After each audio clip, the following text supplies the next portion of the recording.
صلی اللہ علیہ وسلم۔ افطاری ہمارے ساتھ اس کی طے ہو گئی، مسجد چلا گیا، مغرب بعد لینے گیا تو کہنے لگا عشاء کے بعد آنا، اب تو میں نے پانی سے افطار کر لیا، کھانا کھانے جاؤں گا تو جماعت رہ جائے گی۔ کہتے ہیں عشاء کے بعد میں لایا، اس کو کھانا کھلایا، رات گہری ہو گئی تو میں نے کہا تو سو نہیں جاتا؟ کہنے لگا کوئی عرض نہیں، کبھی دور مزدوری کرنے نکل جاؤں تو رہ بھی جاتا ہوں، گھر والوں کو پتا ہے۔ کہتے میں نے مسافر خانہ کھولا، یوں سمجھیے ڈرائنگ روم، بیٹھک میں نے کھولی، اس کو سلا دیا۔ میں اور میری بیوی اپنی معذور بیٹی کو روٹی دینے گئے اور ہم نے جا کے اس کو کھانا کھلایا جو ٹانگوں سے معذور تھی، اور ساتھ کہا کہ بیٹی آج بڑا پرہیزگار جوان ہمارا مہمان ہے، آج چڑھتی جوانی اور تقوی کی روشنی اس کے چہرے سے چمکتی ہے، کیا بات ہے، بڑے ہی اچھے گھرانے کا تربیت یافتہ ہے۔ کہتے ہیں بچی کو کھانا کھلا کے لوٹے، اپنے کمرے میں سو گئے، بیٹی اپنے کمرے میں لیٹ گئی، ترس گئے تھے کہ بیٹی قدموں پہ چلے۔ تہجد کا وقت ہوا تو دروازے پہ دستک ہوئی، بڑی بے چینی کے ساتھ اٹھے میاں بیوی، کون ہے؟ بیٹی کی آواز آئی، ابا جی دروازہ جلدی کھولیں۔ کہتے ہیں کلیجے پھٹنے لگے، ذہن بکھرنے لگے، سوچے ہیں کہ وہ 2-1 منٹ ہمارے اوپر پہاڑ بننے لگے۔ دروازہ کھولا تو وہ بیٹی جس کے لیے ترس گئے تھے کبھی چلے گی، وہ اپنی ٹانگوں پہ کھڑی ہے، کبھی دوڑ کے ادھر جاتی، کبھی دوڑ کے ادھر آتی۔ بیٹیاں پریشانی کا فون کر دیں تو پھر بھی آنسو نکل آتے ہیں، اور بیٹی گھر میں خوشی آ جائے تو پھر بھی ماں باپ رو کے ہی شکر ادا کرتے ہیں، ان کے لیے روتے ہی رہتے ہیں۔ کہتے میں تڑپ گیا، بیوی بھی رونے لگی، بیٹے یہ کیا ہوا؟ ہم تو مایوس ہونے لگے تھے معاذ اللہ کہ اب تو ٹھیک نہیں ہوگی، کیا ہوا؟ کہنے لگے ابا جی اماں جی آپ نے بتایا نا نیک جوان آیا ہے، نیک آیا ہے، تو میں آپ چلے گئے تو میرے دل میں خیال آیا اے اللہ اگر وہ واقعی نیک ہے تو اس کے صدقے مجھے شفائی عطا فرما دے۔ یا ایھا الذین آمنوا اتقوا اللہ وابتغوا الیہ الوسیلہ، اے اللہ صحت ہی دے دے۔ کہتے ابھی میری دعا بھی پوری نہیں ہوئی کہ میرا وجود حرکت کرنے لگا، اور یہ دیکھو میں اٹھ کے کھڑا ہو گئی ہوں۔ کہتے ہیں ہم لوگوں نے یہ دیکھا تو بھاگے اس کے کمرے کی جانب، جب دروازے پہ ہاتھ رکھا تو دروازہ کھل گیا، آگے گئے تو پلنگ خالی تھا، ایک رکا چھوڑ گیا ہے۔ کہنے لگا مجھے پتا ہے میری حقیقت کھل گئی ہے، میں تو اللہ کا بندہ ہوں، اگر تمہیں مجھ سے ذرا بھی پیار ہو گیا ہے تو پھر میرے پیچھے نہ بھاگنا، اللہ کی بارگاہ میں جھک جانا، پھر گناہوں سے توبہ کر لینا۔ کہا وہ تربیت یافتہ جوان آیا ہے اور مجھے بدل گیا ہے۔ میرے بھائی ماں باپ کی ذمہ داری اولاد کو نکھارنا ہے، ان کو سنوارنا ہے، روزی روٹی کی ذمہ تو اللہ تبارک و تعالی نے لیا ہوا ہے، جو ڈیوٹی اللہ کی تھی وہ معاذ اللہ ہم نے اپنے ذمہ لے لی ہے۔ اولاد کو رزق حلال کی تربیت کریں، انہیں حکم دیں کہ وہ ہاتھ نہ پھیلائیں، انہیں کہیں کہ وہ محنت کر کے کھائیں، لیکن اصل تو ان کا اخلاق سنوارنا ہے۔ بچے ہمارے ان کی پوزیشن اتنی خراب ہو جاتی ہے، ہم لاڈ پیار میں اتنا ضدی کر لیتے ہیں، جب جس بچے کا ماں باپ کے ساتھ گزارا نہیں، بتلائیے وہ بیوی کے ساتھ گزارا کرے گا؟ جس کا ماں باپ کے ساتھ وقت نہیں گزرتا وہ بہن بھائیوں کے ساتھ گزارے گا؟ جس کا ماں باپ کے ساتھ وقت نہیں گزرتا وہ کولیگز کے ساتھ وقت گزارے گا؟ کس طرح وہ اپنے آپ کو، میرے نبی کریم سید عالم صلی اللہ علیہ وسلم نے ڈیوٹی لگائی کہ ماں باپ اپنے بچے کی تربیت کریں، انہیں اللہ سے جوڑیں۔ تکلیف میں وقت گزارا جناب اسماعیل نے۔ ایک روایت ایسی بھی ملتی ہے کہ 13 سال حضرت ابراہیم پلٹ کے گئے نہیں بیٹے کا پتہ لینے، لیکن جب بھی بیٹے نے ماں سے باپ کے بارے میں پوچھا کہ میرے والد کیوں نہیں آتے، تو ماں نے ایک ہی لفظ کہا، بیٹے جناب ابراہیم اللہ کے نبی ہے اور اللہ کے حکم سے ہمیں چھوڑ گئے ہیں۔ ایسی تربیت، ایسی ٹریننگ، بچے کے ذہن کو بدل ڈالا، اسے اللہ والا بنا لیا۔ اور ہمارے مفسرین نے بحث کی ہے کہ جناب اسماعیل جو اللہ کی راہ میں قربان ہونے کو تیار ہو گئے، ان کے سینے میں جو رب کریم کا اتنا پیار موجزن ہوا کہ وہ گردن کٹانے پہ تیار ہو گئے، تو فرماتے ہیں یہ تربیت جناب ہاجرہ کی تھی، یہ ٹریننگ حضرت وہ فیضان نظر تھا، یہاں کے مکتب کی کرامت تھی۔ سکھائے کس نے اسماعیل کو آداب فرزندی؟ میرے بھائی یہ جناب ہاجرہ نے تربیت دی۔ ایک بہت بڑے محدث ہیں، اتنے بڑے محدث ہیں کہ میرے نبی کریم کی مسجد نبوی میں وہ حدیث کے استاد رہے، حضرت ربیعہ بن عبد الرحمن نبی پاک کی مسجد نبوی میں حدیث کے استاد ہوئے، اور حضرت حسن بصری جو جناب علی کے شاگرد ہیں وہ بھی حضرت ربیعہ کے شاگرد ہوئے، حضرت امام مالک جو 70 سال تک مدینہ اور مکہ میں حدیث پڑھاتے رہے وہ بھی حضرت ربیعہ کے شاگرد ہیں۔ ان کے والد کا نام تھا عبد الرحمن فروغ۔ تاریخ بغداد میں لکھا ہے کہ بنو امیہ کے دور میں تابعین کے زمانے میں جناب عبد الرحمن بن فروغ گھر سے چلے گئے. ایک روایت ہے بچہ چھوٹا تھا, ایک روایت ہے بچہ ابھی ماں کے پیٹ میں تھا, جہاد کرنے چلے گئے. اس دور میں یہ جہاد ہوتا تھا کہ ایک علاقہ فتح کیا تو مسلمان اگلے علاقے میں چلے گئے, اگلا فتح کیا تو اگلے علاقے, ایک کے بعد دوسرے لوگ پلٹ کے نہیں آتے تھے. حضرت عبد الرحمن گئے 30,000 دینار بیوی کو دے گئے, کہنے لگے سنبھال کے رکھنا, اور جہاد کرنے نکلے تو 27 سال تک گھر ہی نہیں آئے, اور 27 سال کے بعد آئے تو حضرت ربیہ محدث بن چکے ہیں, مسجد نبی میں حدیث کے استاد ہیں, بیٹا بہت بڑا شیخ بن گیا ہے. واپس آئے, ہاتھ میں نیزہ ہے, کالی داڑھی تھی ساری سفید ہو گئی, وجود بڑا تگڑا تھا, کمزوری آ گئی. آئے, نیزہ پکڑا ہوا ہے, گھوڑے پہ بیٹھے ہیں, مدینہ منورہ میں گھر ہے, دروازے پہ دستک دی. حضرت ربیہ نے دروازہ کھولا, اندر داخل ہونے لگے تو کہنے لگے بابا تو کدھر گھستا آ رہا ہے؟ کدھر؟ اس نے کہا تو پیچھے ہٹ, تو میرے مکان پہ کب سے قبضہ کر کے بیٹھا ہے. بات تیز ہونے لگی, آواز تھوڑی بزرگوں کی بلند ہونے لگی تو اندر سے زوجہ نے سن لیا. وہ دروازے کی اوٹ سے دیکھنے لگی تو پہچان گئی, کہنے لگی ربیہ پیچھے ہٹ جا, یہ کوئی غیر نہیں ہے, تیرے والد گرامی ہے, یہ تیرے والد ہیں. اندر آئے, باپ بیٹا ملے, عصر کی نماز کا وقت ہو گیا, بڑا روئے. 27 سال کے بعد باپ لوٹا, 27 سال کے بعد بڑے روئے. نماز کا وقت ہوا تو حضرت ربیہ جلدی سے وضو کیا, مسجد نبوی شریف چلے گئے. جناب عبد الرحمن فروغ نے ابھی کھانا وانا کھانا تھا, کھانا کھانے بیٹھے تو حکم دیکھے شوہر کیا کرتا ہے. یہ نہیں پوچھا کہ 27 سال حال کیا رہا, پوچھنے لگے میں تجھے 30,000 دینار دے گیا تھا, وہ کدھر ہے؟ تو زوجہ کہنے لگی کھانا کھا لو, عصر کی نماز پڑھ کے آؤ, پھر بتاتی ہوں پیسے کہاں ہیں, آپ کی رقم بڑی اچھی جگہ پہ محفوظ ہے. کہتے میں نماز پڑھنے مسجد گیا, عصر کی نماز کے بعد میرے نبی پاک کے منبر پر ایک نوجوان بیٹھا ہے. گھر میں تو ان کا انداز ٹوپی پہننے کا تھا نا, سادے عام لباس میں, مسجد نبی میں جبہ پہنا ہے, سر پہ امامہ ہے, خوبصورت لب و لہجے میں رسول اللہ کے منبر پر بیٹھ کر, نبی پاک کے منبر پر بیٹھ کر, پتہ نہیں آپ کو اس بات کی لذت نصیب ہو رہی ہے کہ نہیں, عام جگہ نہیں, نبی پاک کے حضور کے منبر پر بیٹھ کر نبی پاک کی حدیثیں سنا رہے ہیں. اتنا بڑا مقدر. کہتے ہیں حضرت امام مالک جیسے لوگ, خواجہ حسن بصری جیسے لوگ کاغذ قلم لے کے حدیثوں کی سماعت کر رہے ہیں, ان سے درس لے رہے ہیں. جناب عبد الرحمن کہتے ہیں میری نظر اٹھی, کچھ بوڑھا ہو گیا تھا, کچھ اس وقت وہ ٹوپی میں سادے لباس میں تھے, پہچان نہ پایا. ایک شخص سے پوچھا یار ہے تو جوان پر اس کے چہرے کی نورانیت میرے دل کو بھا گئی ہے تو جوان پر اس کا حدیثیں بیان کرنے کا انداز میری طبیعت کو گھائل کر گیا. یہ کون ہے جو نبی پاک کی مسجد میں بیٹھ کے حدیثیں بیان کر رہا ہے؟ تو کہتے ہیں امام مالک کہنے لگے بابا جی چپ کر جاؤ, ہمارے استاد کے بارے میں اونچے لب و لہجے میں بات نہ کرنا, دیکھتے نہیں کتنے کتنے لوگ بیٹھے ہوئے خاموشی سے. تو میں نے کہا مجھے بھی تو بتا دو نا ہے کون. تو کہنے لگے کوئی عبد الرحمن فروغ نام کے بزرگ ہیں, یہ ان کے بیٹے ہیں, ربیہ نام ہے. کہتے ہیں جب لفظ کہے تو میرے آنسو چھلک کے باہر آئے اور میں حضور کی مسجد میں گر گیا اور رونے لگا کہ یہاں اور میرے رسول پاک سید عالم صلی اللہ علیہ وسلم کے منبر پر اور میرا بیٹا. کہتے ہیں میں تڑپ کے گھر گیا اور گھر جا کے میں نے اپنی بیوی کو جب دیکھا تو میرے آنسو نکل گئے. میری بیوی سمجھ گئی کہ یہ میرے محدث بیٹے کو دیکھ آیا ہے. کہتے ہیں بیوی رو کے کہنے لگی میں نے آپ کے 30,000 دینار آپ کے بیٹے کو مصطفیٰ کریم کی حدیث کا استاد بنانے میں خرچ کر دیے. میں نے وہ 30,000 دینار خرچ کر دیے, 30,000 دینار آپ کا بیٹا میں نے. تو کہتے ہیں میں اپنی بیوی کی طرف دیکھنے لگا, میں نے کہا قربان جاؤں, میں اگر اللہ کے دین کے رستے میں تھا تو نے میرے ساتھ نیکی کی ہے, میرا بیٹا بھی دین کے رستے پہ لگا دیا. میرے بھائی اللہ سے جوڑا ان لوگوں نے اپنی اولادوں کو, رب کریم والا بنایا ان لوگوں نے اپنی اولادوں کو. اور پھر جب ارشاد فرمایا کہ چھوٹی چھوٹی برائی, ایک لقمہ حرام سے بھی وہ لوگ بچے. اور پھر جو آیت نمبر 18 نے کہا کہ وَلَا تُصَغِّرْ خَدَّكَ لِلنَّاسِ, بیٹے منہ پھیر کے نہ جا, پھیر کے نہ جا.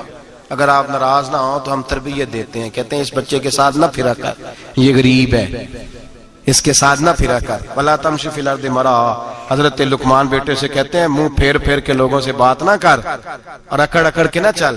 إِنَّ اللَّهَ لَا يُحِبُّ كُلَّ مُخْتَالٍ فَخُورٍ, اللہ کو وہ پسند ہی نہیں جو اکڑ کے چلے اور اترائے. ابھی بھی رواج ہے, کہتے ہیں دوستی لگانا تو اپنے برابر کے دوستوں سے, ایسے نہ ہو ہمارا سٹیٹس ہی نہیں. ابھی بھی وہ فرق, جو تو سید بھی ہو, مرزا بھی ہو, افغان بھی ہو, تم سبھی کچھ ہو, بتاؤ کہ مسلمان بھی ہو. آجزی کا درس دیا اپنی اولاد کو, آجزی کا. ان کو ادب سکھایا، ان کو انکساری سکھائی، لوگوں کے اندر مل بیٹھنے کا درس دیا۔ جو آدمی انکساری والا ہوتا ہے، عاجزی والا ہوتا ہے، یوں سمجھو اسے شہد لگا ہوا ہے، دنیا خود اس کے پیچھے بھاگ بھاگ کے آتی ہے۔ جو سب کے ساتھ اس نے سلوک کرنے کا عادی ہوتا ہے، لوگ اس کے گرویدہ ہو جاتے ہیں۔ لیکن جس آدمی کو آپ اکڑنا سکھا دیں، جس بچے کو آپ کہیں بس تو ہے اور کوئی بھی نہیں، اس کی اپنی زندگی بھی اس کے لیے پریشانی والی ہو جاتی ہے۔ میرے نبی رحمت سید عالم صلی اللہ تعالی علیہ وآلہ وسلم نے ارشاد فرمایا، کسی باپ نے اپنے بیٹے کو جو سب سے اچھا تحفہ دیا ہے وہ یہ ہے کہ اس نے اپنے بچے کو اچھا ادب سکھا دیا ہے، اپنے بچے کو اچھا۔ حضرت لقمان کہتے ہیں بیٹے منہ پھیر پھیر کے باتیں نہ کرنا، زمین پہ اکڑ اکڑ کے نہ چلنا، اللہ کو اکڑنے والے لوگ پسند۔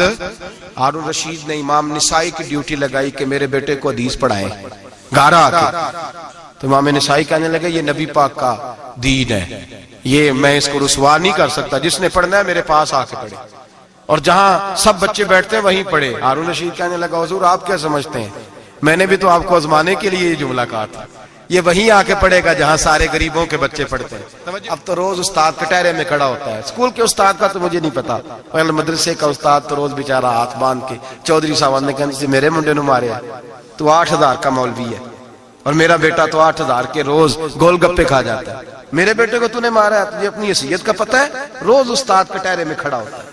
بچے فری میں مفت میں حافظ جی مفت میں حفظ کراتے ہیں، خدا جانے محترم کتنی مشکل سے ادارہ چلاتا ہے، اور بچے کے ماں باپ آ کہتے ہیں بلاؤ مولوی صاحب کو، اس کی طاقت کیسے ہوئی میرے بچے کو مارا ہے؟ وہ مولوی وہ جو کل دانے لینے آیا تھا وہ آج میرے بچے کو مارے گا؟ یہ رویہ ہے ہمارا۔ ہارون رشید بادشاہ نے اپنے بیٹے کو امام نسائی کے پاس پڑھنے بٹھایا۔ ایک دن حضرت کہاں لوگ کہتے بس بس بیٹا ٹھیک ہے، سیدھا سیدھا تو دین سیکھ کے آیا، ایسے کسی درویش کا مرید ہونا اور کسی عالم کی نوکری کرنا، اب تو بالکل ٹھیک ہے، پیر اساں بھی رکھے نے، یہ کہ تیرا طریقہ ہے، تو تو پیچھے ہی لگ گیا ہے، یہ کس طرح کا تیرا رویہ ہے؟ ہارون رشید بادشاہ، ہارون رشید وقت کا مطلق العنان بادشاہ، امام نسائی ان کے بیٹے کے استاد ہیں، امام نسائی رحمت اللہ علیہ کے پاس بیٹا پڑھتا ہے۔ ہارون رشید گزر رہا تھا تو بیٹا وضو کرا رہا ہے، شہزادہ وضو کرا رہا ہے استاد جی کو، اور پیر دھلا رہا ہے۔ ہارون رشید گھوڑے سے گزرا تو اس نے دیکھا خانقاہ کے باہر، مدرسے کے باہر استاد جی وضو کر رہے ہیں اور بیٹا وضو کرا رہا ہے، سراہی پکڑی ہے، لوٹا پکڑا ہے، استاد جی پیر دھو رہے ہیں۔ ہارون رشید غصے سے اترا، ساتھ بہت سارے سپاہی تھے، انہوں نے کہا کہ یہ مولوی کو مارے گا، مولوی کو مارے گا کہ تو کس طرح میرے بیٹے سے یہ کام کاج کرا رہا ہے؟ کہتے نیچے اترے اور ہارون رشید نے جا کے نا زور سے ایک تھپڑ اپنے بیٹے کے چہرے پہ مارا۔ بیٹا کہنے لگا ابا جی میری غلطی کیا ہے؟ فرمانے لگے تجھے پتہ ہی نہیں تو کس شخص کے پاس پڑھتا ہے؟ تو پانی ڈال رہا ہے، تیرے استاد کو اپنے ہاتھوں سے اپنے پیر دھونے پڑ رہے ہیں۔ بیوقوف، ایک ہاتھ سے پانی ڈال اور دوسرے ہاتھ سے استاد کے پیر دھو، تجھے پتہ ہی نہیں کہ یہ شخص جب نبی پاک کی حدیثیں بیان کرتا ہے تو کئیوں کو مصطفیٰ کا دیدار نصیب ہو جاتا ہے۔ یہ پتہ نہیں تو کس محدث کا شاگرد ہے، ایک ہاتھ سے پیر پہ پانی ڈال دوسرے ہاتھ سے دھو، اس لیے کہ باندھ علموں جو کرے فقیری وہ کافر مرے دیوانہ ہو۔ اگر تو نے دنیا میں کامیاب ہونا ہے تو اس سے فیض علم حاصل کر، بیٹے یاد رکھ، اگر تو اس کی بارگاہ میں حاضری دے گا تو تو آگے بڑھے گا۔ حضرت عمر بن عبدالعزیز کتنا بڑا شخص ہے، ثانی عمر کہا گیا، ثانی عمر کہا گیا ان کو۔ حضرت عمر بن عبدالعزیز رحمت اللہ علیہ، حضرت صالح بن کسان ایک محدث تھے مدینے کے، ان کے شاگرد تھے۔ بچوں کو ہم آج ہی کہاں بچے ادب کرتے ہیں ساتھیہ، کہاں ادب کرتے؟ ایک اسٹوڈنٹ مجھے کہنے لگا جی ہم ادب کرتے تھے جب تک استاد ٹیوشن نہیں لیتے تھے، اب استاد بھی تو ٹیوشن لے کے پڑھاتے ہیں۔ اور میں نے کہا خدا کے بندے کیا دے سکتا ہے تو استاد کو؟ حضرت علی فرماتے ہیں جس نے ایک لفظ پڑھایا مجھے گلی میں کھڑا کر کے بیچ بھی سکتا ہے، تو نے قیمت کیا ڈالی ہے؟ استاد کچھ بھی کر لے، استاد نے تو استاد ہی رہنا ہے نا میرے بھائی، لیکن وہ لب و لہجہ ہمارا موجود ہے۔ مجھے ایک دفعہ میرے کالج کے لوگوں نے بلایا، کہنے لگے آپ یہاں بھی پڑھے ہوئے ہیں اور مدارس میں بھی، تو ذرا فرق بیان کریں کالج کا اور مدرسے کا، کچھ بیان کریں۔ میرے ٹیچرز بھی تھے بہت سارے، تو میں نے کہا معذرت کے ساتھ یہاں تو بڑا مشکل ہو جائے گا بات کرنا، لیکن ایک جملہ میں نے مدرسے اور کالج میں ایک فرق محسوس کیا ہے، ہمارا مدرسے کا طالب علم آج بھی ہمارے جوتے اٹھا کے آگے رکھتا ہے، وہ آج بھی استاد کی موٹر سائیکل کو ٹاکی مارتا ہے، آج بھی صاف کرتا ہے۔ ہمارا مدرسے کا طالب علم آج بھی استاد کو پشت نہیں کرتا، لیکن کالج کا طالب علم پوچھتا ہے اسلامی ہاتھ والا آیا ہے، انگریزی والا آیا ہے، میں نے کہا اس کے تو لب و لہجے میں ہی ادب نہیں ہے، اس لیے میں نے دونوں جگہ وقت گزارا تو میں سمجھا ہوں بڑے حالات خراب ہیں مدرسوں میں بھی. اب وہ کیفیت نہیں رہی جو بزرگوں کی تھی، لیکن پھر بھی اگر ادب ہے تو مدارس میں ابھی بھی ہے، ابھی بھی خانقاہوں میں ادب ہے، یہاں ابھی بھی خیر کی توقع موجود. وہاں سے تو رخصت ہو گیا، وہاں تو معاملہ اور طرح کا ہو گیا الا ماشاءاللہ. حضرت عمر بن عبدالعزیز جناب صالح بن کیسان کے پاس پڑھتے تھے، اسٹوڈنٹ تھے، اور پھر بعد میں آپ ان کے مرید بھی ہوئے، باقاعدہ درس لیتے تھے طریقت کا. حضرت جناب صالح بن کیسان کے پاس تعلیم تھی. ان کے والد جناب عبدالعزیز اس وقت مصر میں بہت بڑے تاجر تھے، جناب عمر بن عبدالعزیز کے والد. تو ان کے پاس چھوڑ گئے، کہا میرے بیٹے کی صرف ان کو دین نہ پڑھانا، اس کی روحانی تربیت بھی کرنا. ایک دن استاد جی نے عصر کی نماز کا سلام پھیرا تو حضرت عمر بن عبدالعزیز کھڑے ہو گئے، ایک رکعت ان کی رہتی تھی پیچھے. تو آپ نے نماز کے بعد بلایا اور بڑے میٹھے لب و لہجے میں کہا عمر کیا بات ہے تیری ایک رکعت رہ گئی؟ تو کہنے لگے استاد جی میں کنگھی کر رہا تھا، شیشے کے آگے کھڑا تھا، تو آئینہ دیکھتے دیکھتے بال سوارتے سوارتے مجھے پتہ ہی نہیں چلا، جب آیا ہوں تو لیٹ ہو گیا. حضرت صالح بن کیسان رحمت اللہ علیہ نے ان کے والد کو مصر میں خط لکھا، فرمایا آپ کا بیٹا میری پوری فرما برداری نہیں کرتا، کل کو مجھے نہ کہنا تربیت صحیح نہیں ہوئی. آج فلاں تاریخ کو اس نے ایک رکعت پوری چھوڑ دی ہے جماعت کے ساتھ، اس لیے کہ وہ کنگھی کر رہا تھا بالوں کی، پوری رکعت چھوڑ دی ہے. ابا جی بہت بڑے تاجر تھے، پر انہوں نے یہ نہیں کہا کہ مولوی تو پاگل ہو گیا، اس کو تو پتہ ہی نہیں کیا ہو گیا، ابھی بچہ ہو جائے گا سیانا، کوئی بات نہیں ٹھیک ہو جائے گا. حضرت عبدالعزیز نے وہاں سے ایک شخص بھیجا پیسے دے کے، گھوڑا دے کے، فرمایا مدینے جاؤ، اور سیدھا مدینے آیا. حضرت عمر بن عبدالعزیز کو گھر سے اچکا، بلایا نہیں، زبردستی پکڑا، اچک کے گھوڑے پہ بٹھایا، حجام کی دکان پہ لے گئے، فرمایا اس کی ٹینڈ کر دو. نے بال کاٹ دیے اور بال کٹوا کے سیدھے حضرت صالح بن کیسان کے پاس لے گئے. کہنے لگے حضور یہ کھاتا ہے اس کے والد کا، میں نے اس کی ٹینڈ کرا دی ہے، جس بالوں کی وجہ سے اس کی جماعت رہ گئی تھی میں نے وہ بال ہی ختم کر دیے. تو اس کے والد کہتے ہیں آپ ذرا ذرا سے بھی بات، ایک ذرہ برابر بھی بچے کے اندر ہم کوتاہی برداشت، ہم اسے سنوارنا چاہتے ہیں، معاشرے کو دینا چاہتے ہیں، ہم ایک خوبصورت انسان بنانا چاہتے ہیں. تو حضرت لقمان کہنے لگے بیٹے تو چہرہ رخسار بدل بدل کے لوگوں سے بات نہ کر، اکڑ کے نہ چل، اس لیے کہ اللہ کو اکڑنے والے پسند. تو کیا کر وقصد فی مشی کا وغضض من صوتک، درمیانی چال چل، آواز کو پست رکھ. ہم اپنے بچوں کو میانہ روی کا درس نہیں دیتے. اگر کسی کے پاس بہت زیادہ پیسے ہیں تو وہ بس کہتا ہے میرا بیٹا، میں نے سارے لاڑ دیکھے ہیں، میں نے ہر خواہش پوری کی ہے. یہ تو کوئی عقل مندی کی بات نہیں. ضرور خواہشات پوری کریں، اگر ہیں تو کنجوسی کرنے سے منع کیا ہے نبی پاک صلی اللہ علیہ وسلم. لیکن بچے کو معتدل رکھیں، اسے دھوپ اور چھاؤں دونوں کا پتہ ہونا چاہیے. اگر زمانے میں کبھی کڑی دھوپ آ جائے تو اسے اندازہ ہو کہ میں نے یہاں کیسے کھڑے ہونا ہے. اس کو درمیانہ اور میانہ روی کا اسے درس دیں، اسے پتہ ہو، وہ نرم دل بھی ہو اور برائی کے مقابلے میں ڈٹ جانے کی طاقت بھی رکھتا ہو. بچے کو درمیانہ رستہ، میرے نبی کریم علیہ الصلوۃ والسلام نے فرمایا ما علم نقتصد، جو درمیانی چال چلتا ہے وہ کبھی تنگ نہیں ہوتا. اور خیر الامور اوسطھا، سب سے بہترین رستہ وہ ہے جو درمیانہ ہوتا ہے، جس میں افراط و تفریط نہیں ہوتی. بچوں کو درمیانہ پن سکھائیں، ان کے لب و لہجے کے اندر ایسا مزاج پیدا کریں کہ جس کے اندر وہ اپنی.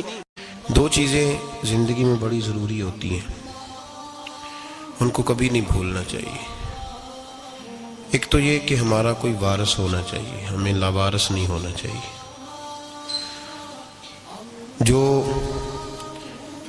جس جانور کے گلے میں کسی کا پٹا نہیں ہوتا اسے جس وقت جس کا دل چاہتا ہے مار دیتا ہے، اور جس کے گلے میں کسی کا پھٹا ہوتا ہے بچا رہتا ہے. تجھ سے در در سے سگ سگ سے ہے مجھ کو نسبت، میری گردن میں بھی ہے دور کا پٹکا تیرا. ایک تو وارث والا بندے کو لوارث نہیں ہونا چاہیے، اور دوسرا اسے یہ بھی احساس ہونا چاہیے کہ میرے وارثوں کی میری طرف توجہ کتنی زیادہ ہے، میری طرف توجہ کتنی زیادہ ہے. اللہ بڑا مہربان ہے، بڑا کریم ہے، بڑا رحیم ہے، لیکن وہ کہتا ہے میری توجہ تو کرانا اپنی جانب، تو آ تو صحیح نا مسجد میں، میری توجہ کرانا. تو نماز پڑھے گا تو میں تجھے ثواب دوں گا، تو روزہ رکھے گا تو میں تجھے اجر دوں گا، تو حقوق العباد پورے کرے گا تو میں تجھے معاف کروں گا. یہ تھوڑی بات ہے کہ اللہ بڑا مہربان ہے تو ہم گھر میں بیٹھے رہیں تو رحمت چھلک چھلک کے آئے گی، اس میں شک نہیں. لیکن وہ کہتا ہے تجھے ماننا تو پڑے گا نا، اگر تو نہیں مانے گا تو تجھے سزا دوں گا۔ ایک تو وارث والے بنے، لاوارث نہ بنے، اور دوسرا یہ خیال کریں کہ اگر میرا کوئی وارث ہے، میرے اگر کوئی آقا ہیں، تو میں نے کس حد تک ان کی توجہ اپنی جانب کرائی ہے۔ اعلیٰ حضرت فرماتے ہیں کیسے آقاؤں کا بندہ ہو رضا، بول بالے میری سرکاروں کے۔ نسبت بندے کو بچا دیتی ہے۔ جب کسی کا کوئی وارث ہوتا ہے تو لوگ کہتے ہیں ستّی خیرہ، میں کہتا ہوں اسے ساری خیر ہی ہوتی ہے، 7-8 نہیں، ساری خیر ہی ہوتی ہے۔ مجھے دشمنوں نہ چھیڑو، میرا ہے کوئی جہاں میں۔ جب کوئی وارث ہوتا ہے نا تو پھر انسان بچا رہتا ہے۔ بہت ساری چیزیں تو ویسے ہی وارثوں کے کھاتے میں چلی جاتی ہیں، ادھر آتی نہیں۔ بہت ساری چیزیں تو ویسے وارثوں کے کھاتے میں چلی جاتی ہیں۔ وارثوں کے کھاتے میں حضرت بابا بلے شاہ صاحب فرمایا کرتے تھے، بلے شاہ دیو جانے مینوں اپنی توڑ نبھا لیندے۔ یاد رکھیں لاوارث اور بے وارث نہ بنے۔ جو بچہ باپ کے گھر کے اندر رہتا ہے، چھتری کے نیچے رہتا ہے، جو کہتا ہے میں ابا جی کے ساتھ ہوں، میں ادھر بیٹھا ہوں آپ کے ساتھ ہوں، باپ بھی خیال کرتا ہے، وہ کہتا ہے ٹھیک ہے میرا بیٹا ہے، اس کی ضرورتوں کا خیال کرتا ہے۔ جو بیٹا اپنے 4 برتن لے کے علیحدہ ہو جائے، ابا جی پتہ اسے کیا کہتے کہتے کماتے کھا موج کر، اب کماؤ اور کھاؤ، بات ختم ہو گئی۔ جب تک تو میری چھتری کے نیچے تھا، میری ذمہ داری میں تھا، اب موج کرو۔ اور بعض باپ ایسے بھی ہوتے ہیں جو کہتے ہیں بھائی وہ علیحدہ ہے، میرا اس کے سیاہ سفید سے کوئی تعلق، علیحدہ نہ ہو جائے، کبھی بھی علیحدہ نہ ہو جائے۔ جڑی بکری اجڑوں وچھڑی وہ بگیاڑا جوگی، علیحدہ نہ ہو جائے، اندر رہیں، چھتری کے نیچے رہیں، ادھر ادھر دائیں بائیں نہ بھاگیں۔ قرآن مجید فرقان حمید کی سورہ انفال کی آیت نمبر 33، کفار مکہ نبی پاک صلی اللہ تعالی علیہ وسلم سے کہتے تھے کہ اگر ٹھیک ہے ہم نہیں مانتے معاذ اللہ، تو آپ اللہ سے کہیں ہم پہ پتھر نازل کریں، آپ کہیں اللہ سے عذاب نازل کریں، کہیں اللہ سے۔ نبی پاک صلی اللہ علیہ وسلم نے نہیں کہا، یہ حضور کی رحمت تھی، حضور نے کہا ہی نہیں کہ یا اللہ تو نازل فرما پتھر۔ کافر کہتے تھے کہیں اللہ سے پتھر نازل کرے، تو اللہ پاک نے سورہ انفال کی آیت نمبر 33 میں فرمایا محبوب وما کان اللہ لیعذبہم وانت فیہم، اللہ کا کام ہی نہیں انہیں عذاب دے، اللہ کا کام ہی نہیں، محبوب میری رحمت کو گوارا نہیں، کیسے عذاب دوں، وانت فیہم، تو جو ان کے درمیان موجود ہے۔ محبوب جب تک تو مکے میں موجود ہے، مدینے میں موجود ہے، میں انہیں عذاب نہیں دوں گا، یہ مانگیں گے بھی تو میں انہیں عذاب۔ اللہ تو کافر کو عذاب نہیں دیتا مصطفیٰ کی برکت سے، اللہ تو کافر کو۔ بلکہ ایک نقطہ ہمارے مفسرین نے بیان کیا ہے، نبی پاک صلی اللہ علیہ وسلم طائف تشریف لے گئے تو حضور سید عالم صلی اللہ علیہ وسلم نے ان کو تبلیغ کی، انہوں نے جواب میں پتھر مارے، حضور کو لہو لہان کر دیا، حضور واپس تشریف لائے۔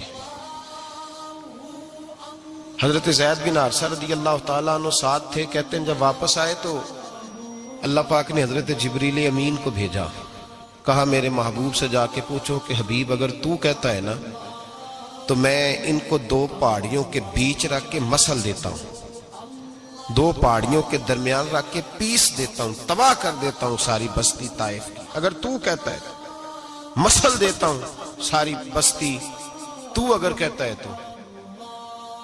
حضور نے فرمایا نہیں یا اللہ، چلو یہ نہیں مانتے، ان کی آنے والی نسلیں ہی مان جائیں گی، یہ نہیں۔ اب ہمارے مفسرین نے یہاں ایک جملہ لکھا ہے، ہمارے بزرگ فرماتے ہیں جو رب کافر کو عذاب نہیں دیتا بغیر محبوب کے مشورے کے، کافر کو عذاب نہیں دیتا محبوب کے مشورے کے بغیر، تو مسلمانوں کو کیسے عذاب دے گا؟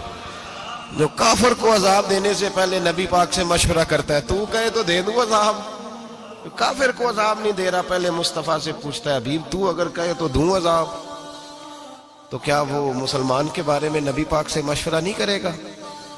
تو پھر اعلیٰ حضرت بول پڑے، کہنے لگے کیسے آقاؤں کا بندہ ہوں رضا، بول بالے میری سرکاروں کے، کیسے آقاؤں کا بندہ ہوں رضا، بول بالے۔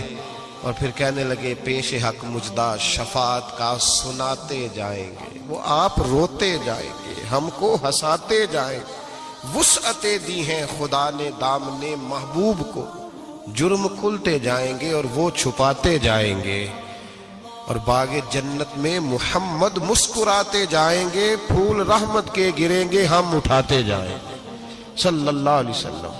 تو یاد رکھیں، جب کوئی وارث ہوتا ہے تو وہ بچاتا ہے، وہ دفاع کرتا ہے، آگے کھڑا ہو جاتا ہے، کہتا تو میرے ساتھ بات کر، بچے کو چھوڑ، میرے ساتھ بات کر، وہ سامنے۔ اور ویسے بھی بندہ غیور ہوتا ہے، یار مجھے زیادہ تو نہیں، چلے میں اتنا سیانا تو نہیں، اتنا مجھے ضرور پتا ہے کہ چھوٹے بھائی کو خود رکھ کے نہ کئی دفعہ بندہ ٹانگوں کے نیچے تو ٹھڈوں اور مکوں سے پھینٹی لگاتا ہے، ناک سے خون بھی نکال دیتا ہے اپنے بھائی کو، لیکن گلی میں اگر کوئی اور تھپڑ مارے تو بندہ کہتا ہے تیری طاقت کیسے ہوئی، میرے بھائی کو ہاتھ لگایا تو نے، تیری جرت کیسے ہوئی۔ ڈنڈا لے کے بندہ اپنے بیٹے پہ سارا ڈنڈا ہی توڑ دیتا ہے مار مار کے، تو غلط کام کرتا ہے۔ باہر اگر کوئی میلی آنکھ سے دیکھے، میلی آنکھ، وارث جیندے ہون تے بوٹے سکدے نہیں، جب کوئی وارث ہوتا ہے تو کہتا ہے نا بھائی نا، سوال ہی نہیں پیدا ہوتا، ہو ہی نہیں سکتا۔ میرے حضرت صاحب فرمایا کرتے تھے ہم تو ان وارثوں کے ماننے والے ہیں کہ جب قبر میں جاتے ہیں تو وارث سراہنے آ کے کھڑے ہوتے ہیں، کہتے ہیں یا رسول اللہ یہ آپ کے دروازے کا غلام ہے، میں نے خود بازو پکڑ کے غلام بنایا ہے۔ یہ کیسے ہو جاتا ہے؟ وہ وارث آ کے کھڑے ہو جاتے ہیں خود۔ اور میں نے کئی دفعہ سنائی یہ بات، مولوی اشرف علی تھانوی نے لکھا ہے، غوث اعظم رضی اللہ تعالیٰ عنہ کا دھوبی کپڑے دھوتا تھا، فوت ہو گیا تو قبر میں فرشتے نے آ کے پوچھا من ربو کا، کہنے لگا جی میں تو عبد القادر جیلانی کا دھوبی۔ پھر پوچھا ماں دینو کا، کہنے لگا ساری زندگی غوث کے کپڑے دھوئے، میں اس کے کپڑے دھوتا رہا ہوں۔ اس نے کہا میں رب اور دین پوچھتا ہوں تو عبد القادر کا بتاتا ہے۔ مولوی اشرف علی تھانوی کہتے ہیں کہ حضرت غوث اعظم رضی اللہ تعالیٰ عنہ خود قبر میں آئے اور کہنے لگے تمہیں سمجھ نہیں آ رہی، تمہیں بتا تو رہا ہے کہ عبد القادر کے تو کوئی دروازے کے پاس سے گزر جائے تو اسے خدا یاد آ جاتا ہے، اس نے تو ساری زندگی کپڑے دھو کے دیے، اسے نہیں پتا خدا کا۔ کیسے آقاؤں کا بندہ ہوں رضا، بول بالے میری سرکاروں کے۔ کوئی وارث ہوتا ہے جب کوئی تیرا وارث ہوتا ہے، پھر تو بہت ساری ذمہ داریاں ویسے وارث کی ہوتی ہیں۔ جب کوئی تیرا وارث ہوتا ہے، لاوارث بن کے زندگی نہ گزارے۔ ہم نے کسی کو وارث بنایا ہی نہیں، بیعت بھی رسمی، عقیدت بھی رسمی، ارادت بھی رسمی، رسم ہی رسم، نام لکھوانے کے لیے بس کہہ دیا فلاں جگہ ہے۔ او بھائی جب کوئی وارث ہوتا ہے تو پھر حالات بدلے ہوئے ہوتے ہیں، پھر مزاج بدلے ہوئے ہوتے ہیں۔ حضرت مرزا مظہر جانا فرماتے ہیں کہ بارش ہوئی تھی تازی دلی میں تازی بارش ہوئی، ایک بابا لکڑی کے جوتے پہنے کھڑا ہوں، اللہ اللہ اسی کسے دے کچھ بھی نہیں لگ دے، نہ کوئی ساڈا دردی۔ بابا مست ہو کے جا رہا، اللہ کرتا جا رہا۔ ایک طوائف اپنے کوٹھے سے اتر کے تو سیڑھیوں پہ بیٹھی تھی، ساتھ اس کا یار بھی بیٹھا تھا۔ بابا اپنی مستی میں جا رہا ہے تو بابا جی کے پیروں سے کچھ مٹی اڑی تو اس عورت کے کپڑوں پہ پڑ گئی، پرواہ نہیں، بزرگ گزر رہے ہیں۔ وہ یار اس کا دوڑا ہوا آیا، اس نے آ کر تھپڑ مارا، کا خیال نہیں سارے اس کے کپڑے آلودہ کر دیے، تو کدھر تیرا دماغ نہیں ٹھیک؟ بابے نے نظر اٹھائی، کا بیٹے میں نے دیکھا نہیں، چل اللہ تیرا بھلا کرے، تو نے بدلہ لے لیا۔ بابا جی چپ کر کے وَإِذَا خَاطَبَهُمُ الْجَاهِلُونَ قَالُوا السَّلَامَ، چپ کر کے گزر گئے۔ ٹھنڈ کا موسم تھا، بارش تازہ ہوئی تھی، حلوائی دودھ کاڑ رہا تھا، اس نے بٹھایا بابا جی کو پھٹے پہ، پیالہ پکڑا، دوڑ کے آگے بڑھا، بزرگ آ گئے، آئیے بیٹھیے، دودھ کا گرم پیالہ شکر ڈال کے دیا، بابا جی نے دودھ پیا، پھر نظر جھکی، پھر رنگ بدلا، کہنے لگے مالک تو کتنا بے نیاز ہے، کہیں تھپڑ مرواتا ہے، کہیں دودھ پلاتا ہے، تیری بے نیازی ہے نا، ادھر تھپڑ مروایا، یہاں دودھ پلایا، تو ہی جانتا ہے تیرے رنگ کیا ہے۔ ابھی بابا وہیں بیٹھا تھا، دوڑے آئے پیچھے سے لوگ، شور ہوا، بابے کو دبوچ کے وہاں لے گئے جہاں اس نوجوان نے تھپڑ مارا تھا، کہا تو اللہ کا بندہ ہے، اللہ کے بندے بد دعا تو نہیں دیتے؟ ہوا کیا؟ کہا تو نے بد دعا دی ہے؟ کہا نہیں دی، بات بتاؤ۔ کہنے لگے اس نے تجھے تھپڑ مارا ہے، چھت پہ چڑھا ہے، پیر پھسلا ہے، گردن کے بل گرا ہے، منکا ٹوٹ گیا، مر گیا ہے، تو نے بد دعا دی ہے۔ بابا جی کہنے لگے یار میں نے تو دوسرا لفظ بھی نہیں کہا، بھلا ہو کہہ کے گزرا ہوں، میں نے نہیں بد دعا دی۔ کہا تو نے دی ہے تبھی تو مر گیا، کہا نہیں دی۔ کہا بابا تو بزرگ آدمی ہے، سچ بول۔ تو بابا جی کہنے لگے سچ سنو، پھر میں آ رہا تھا، میرے پیروں سے مٹی اڑی، اس کے یار کے کپڑوں پہ پڑی، اسے برا لگا، اس نے مجھے مارا۔ جب اس نے مجھے مارا تو میں کوئی لاوارث تو نہیں تھا، جب اس نے مجھے مارا تو میں کوئی لاوارث تو نہیں تھا۔ مجھے دشمنوں نہ چھیڑو، میرا ہے کوئی جہاں میں ابھی پکار لوں گا، نہیں دور ہے مدینہ۔ اس نے مجھے مارا تو میں کوئی لاوارث تھا کہ میرا بدلہ کوئی نہ لیتا؟ اس نے مجھے مارا ہے تو میرے یار کو برا لگا ہے تو اس نے اسے مار دیا ہے، میری تو غلطی کوئی نہیں، یاروں کا جھگڑا ہے، یہ تو دوستوں کا جھگڑا ہے، یہ تو یاروں کا جھگڑا ہے، کوئی غلطی نہیں میری، کوئی غلطی نہیں۔ خش خش جنہ قدر نہیں میرا، اے میرے صاحب نو وڈیائیاں، میں تے گلیاں دا روڑا کوڑا، میں گلیاں دا روڑا کوڑا، میں نو محل چڑھایا ہے سائیاں، میں نو محل چڑھایا ہے سائیاں۔ فرمایا اس نے مجھے لوارث سمجھا تھا کہ تھپڑ مار کے گزر جائے، میرا کوئی پوچھے گا ہی نہیں۔ میرے رسول پاک علیہ السلام کے بارے میں رب فرماتا ہے ابھی میں تو تیرے ہو تو وہ کافر کو سزا نہیں دیتا کہ تو موجود ہے۔ یاد رکھے حضرت فضیل بن عیاض فرماتے ہیں ایک جوان تھا، مسجد میں آیا، لوگوں سے کہنے لگا روٹی کھلاؤ، کسی نے توجہ نہ کی۔ اس نے کہا میں رب بتانے والا ہوں، میری طرف دیکھو تو صحیح۔ کسی شخص نے خیال ہی نہ کیا۔ پھر اس نے کہا یار تھوڑا سوچو، نمازیوں سے کہا، اہل علاقہ سے کہا، انہوں نے کہا تیری طرح کے بڑے درویش دیکھیں۔ مسجد کے محراب میں وہ رب کریم کا بندہ انتقال کر گیا۔ جب فوت ہو گیا نا، لوگوں کا مزاج ہے بیمار کو دوائی نہیں دیتے، جنازے پہ وقت پہ پہنچ جاتے۔ جب کوئی گر رہا ہوتا ہے تو سہارا کوئی نہیں دیتا، جب کوئی گر جاتا ہے ٹانگ ٹوٹ جاتی ہے تو تیمارداری کو زمانہ پہنچ جاتا ہے۔ اور بزرگ وہ نوجوان اللہ کا نیک بندہ مسجد کے محراب میں فوت ہو گیا۔ حضرت فضیل ابن عیاض کہتے ہیں امام صاحب نے اعلان کیا چندہ دو، کوئی لاوارث فوت ہو گیا، کفن دینا۔ چندہ کٹھا ہوا، کفن خریدا، جنازہ پڑا، عشاء کے بعد دفن کر کے آئے۔ فجر کی نماز کے لیے جب امام اور مؤذن مسجد میں آئے تو چیخیں مارنے لگے، تڑپنے لگے، دور دور تک آوازیں پھیل گئی، دنیا دوڑی آئی، کیا ہوا؟ کہنے لگے وہ جو تم نے کفن پہنایا تھا وہ یہاں پڑا ہوا ہے، اور دیکھو کفن پہ تحریر لکھی ہے۔ تحریر کیا ہے؟ عرش کے مالک نے فرمایا میرے دوست نے روٹی مانگی تم نے دی نہیں، اس نے تمہیں میرے قریب کرنے کے لیے اپنی طرف توجہ کرائی، تم نے کی نہیں، اور میرا یار تمہارے کفن کا محتاج تھا، سنبھال کے رکھو اپنا کفن، میں نے اسے جنت کا لباس عطا فرما دیا، سنبھال کے رکھو، یہ کوئی لاوارثوں کا ٹولہ ہے۔ یاد رکھیں جو وارث والے ہیں، وارث والے ان کا رنگ اور ہے، جو ماننے والے ہیں ان کا مزاج اور ہے۔ اپنی زندگی لاوارثوں کی طرح نہیں گزارے، تھوڑا سا ادھر گیا تھا تو پھر تھوڑا سا ادھر گیا تھا تو تھوڑا سا، یہ کیا بات ہوئی، یہ کیا بات ہوئی؟ اپنے آپ کو، اپنی نسبت کو، اپنے عقیدے کو مضبوط رکھیں۔ 1 انچ کے لیے اعلیٰ حضرت فاضل بریلوی رحمت اللہ علیہ کے مکان کی دیوار گر گئی، ایک کونا مکان کا، آپ جانتے ہیں پرانی دیواریں چھوٹی ہوتی تھی اور بارشوں میں اکثر گھروں کی دیواریں گری ہوئی ہوتی تھی۔ ایک سائیڈ کی دیوار گر گئی تو اس کونے میں ہندوؤں کا گھر تھا۔ اب مستری صاحب رات کو آئے، ان سے بات ہوئی تو کہنے لگے سویرے کام شروع کروں گا۔ کہا 1-2 صاحب نے کہ ہندوؤں کا گھر ساتھ ہے اور وہ دشمن بھی بڑے زیادہ ہیں، تو رات کو ہی ہو جائے۔ کہنے لگا جی نہیں میری مجبوری ہے، مزدور کہاں سے لاؤں گا، بڑے معاملات ہیں، سویرے شروع ہوگی۔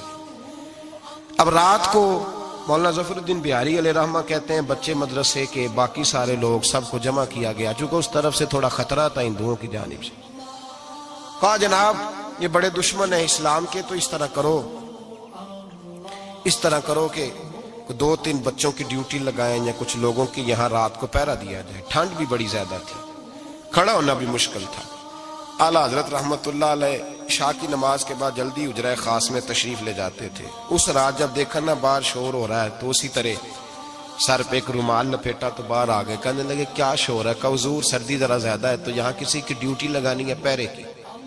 2 منٹ خاموش رہے، پھر فرمانے لگے کوئی ضرورت نہیں، جاؤ سو جاؤ سارے جا کے، کوئی ضرورت نہیں، جاؤ اپنے اپنے گھروں کو، کوئی حاجت نہیں، پہنچ جاؤ۔ کہا حضور مہربانی کرے، وہ طے ہونے لگا تھا۔ فرمایا میری وجہ سے کیوں کوئی ساری رات بیدار رہے، جاؤ تمہیں کہا نا آرام کرو۔ لوگ سو گئے۔ صبح فجر کی نماز پڑھ کے اعلیٰ حضرت رحمت اللہ تعالی علیہ جب سیڑھیاں اتر رہے تھے رضا مسجد کی، تو وہ جس ہندو کی جانب سے زیادہ خطرہ تھا وہ سیڑھیوں پہ بیٹھا تھا، مسجد کی سیڑھیوں پہ۔